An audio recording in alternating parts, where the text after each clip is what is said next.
Good morning, class, and welcome to another episode of Professor Smart Fitness Teaches the Students. Today, our topic is on mobility versus flexibility and which one is of more importance. Let's get down to it to learn. Do we have any questions, classmates? Which one's more important, Professor Smart Fitness? Excellent question, Mikey. Let's get to it. So we'll take a quick look at this whiteboard here. Let's learn.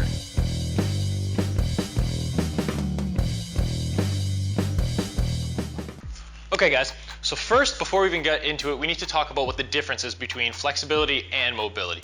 So in a very crude sense, flexibility is doing whatever you can to reach that end range. So think of it like you're trying to touch your toes and you're doing whatever you can to touch them. It doesn't take into consideration what your back is doing, what your hamstrings are doing, what your hips are doing, anything possible to reach that end range. Whereas mobility is using your active range of motion. It is not end ranges. It's basically taking consideration fascia, muscles, connective tissue, tendons in and of itself, ligaments that are important and play a role in one's ability to reach that end range. It's not that one is better than the other. They're very context specific. So for example, if you are a gymnast and your sport requires you to have very mobile and very liberal ranges of motions in your joints, flexibility-based training is important. But let's say, for example, you're a power lifter. Your main movements are squat, bench, and deadlift, variations of those movements, and then general accessory, we'll call it, based movements. Mobility is important for the purpose of increasing stability, which will increase strength. But general flexibility is generally not of a huge importance, and if anything, you would want to make sure that flexibility is not hindering performance. For the just in case that, for example, you're hitting a deadlift and you have a massive rounding in the lumbar, this could be indicative of flexibility because of a lack of mobility from the hips. Keep that in mind. Next, we want to talk about degrees of freedom for sport playing a role. As the general athlete, somebody will say, a general fitness enthusiast, somebody who does power building, so they like to lift heavy, they like to do bodybuilding type of bro splits. Flexibility-based training can be advantageous for the chance of avoiding injuries as well as the chance to actually improve ranges of motion. By improving ranges of motion, this will lead to an increase in mobility. So, as a result, it makes sense to do mobility-based training because mobility training can play a role on flexibility training. Mobility training does affect stability training. Next, we want to talk about the integrity of a joint where loading does matter. So as I've already alluded to with flexibility training, there comes a certain point where you're just going to the end range of the joint with any way possible. This is not safe in certain contexts, but in other contexts, it is safe. So the context matters in which you're doing this activity. Mobility-based training does not allow you to go to an end range, so the loading of the joint, again, matters. Mobility is the active range of motion that you're using, so the more mobile the joint is, the more stable, theoretically, the joint should be. Finally, mobility trains flexibility, as I've alluded to.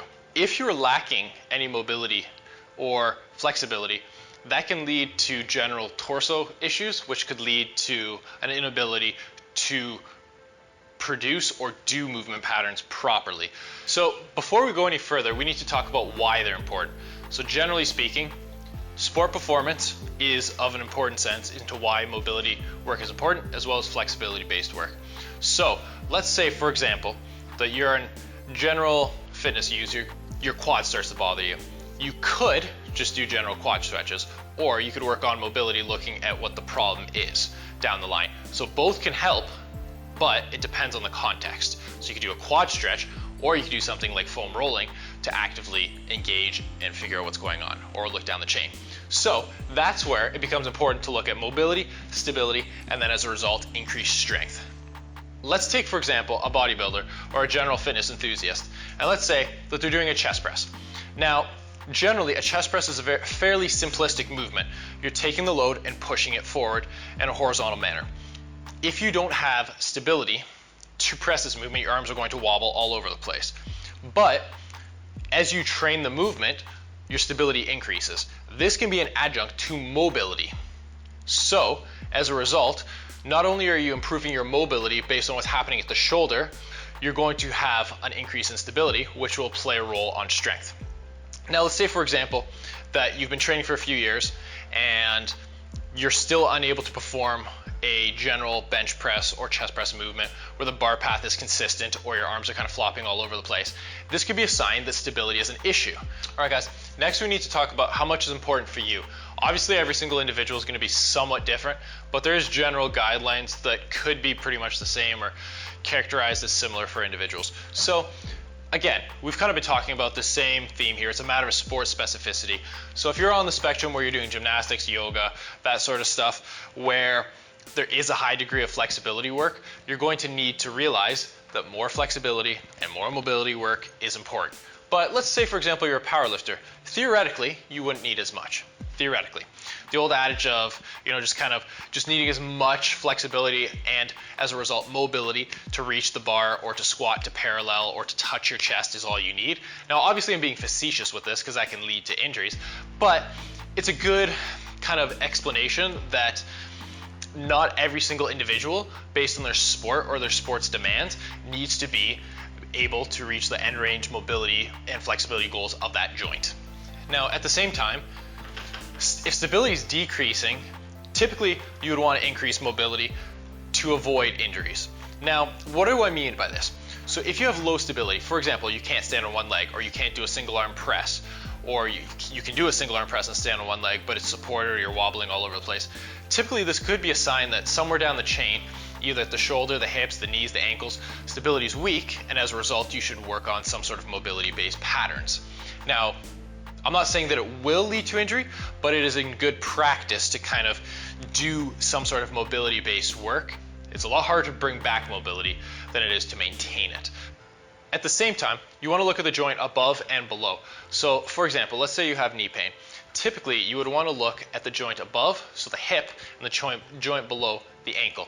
Should you do mobility as a barbell-based athlete? And I would have to say, yes, it is advantageous. Now, would I say that flexibility-based training should be done? Not necessarily. It's context dependent, like I've talked about all the way through. So, based on that, we know that mobility training can help with flexibility training. But what I haven't said yet is that mobility and flexibility-based training affect the body at a neurological level. It is not so much that you foam roll or you hold a stretch, and next thing you know, your muscles have lengthened and the joint has now been able to go to that end range of motion that it was, or a range of motion that it wasn't typically able to hit before. It takes a long period of time. So, flexibility-based training, generally, I do not recommend doing a ton of flexibility-based training, but at certain times, things that may allow somebody to feel better, again from a neurological level, it would make sense to do. But the evidence doesn't necessarily show in literature that it is going to lead to a long or sustained or even advantageous over not doing flexibility-based training for such athletes. So, long story short, mobility, yes, advantageous. Do it if you can. Figure out how to do it. We're going to be talking about how to do it in like 30 seconds. How do you do mobility-based training? Now, I've already talked about Gray Cook briefly, so we're going to talk about him a little bit more specifically. So we'll start from the bottom up, and his theory is basically a joint is either flexible or it is mobile. So we'll start with the ankle. The ankle needs to be mobile. It moves in multiple directions. The knee, the next joint above, that needs to be flexible. It is a hinge joint, basically flexion and extension of the knee. Next, the hips. The hips need to be mobile. So there's a pretty common theme here. So if a joint is not flexible, it is mobile, and that works the entire way up the trunk, all the way up to basically like the cervical spine. Next, we need to recognize that it takes a very long time for you to notice even acute changes to become chronic changes in mobility training. Next, you need to be in a parasympathetic state. So parasympathetic in the sense that you're in that rest and digest state. If you're amped up on pre-workout or you're amped up from just finishing your workout, chances are your mobility is not going to improve. That's why it's generally recommended to do mobility-based training before you start your actual training, or do it on rest days because you're calm. Next, we're going to talk about the how to actually do mobility-based work.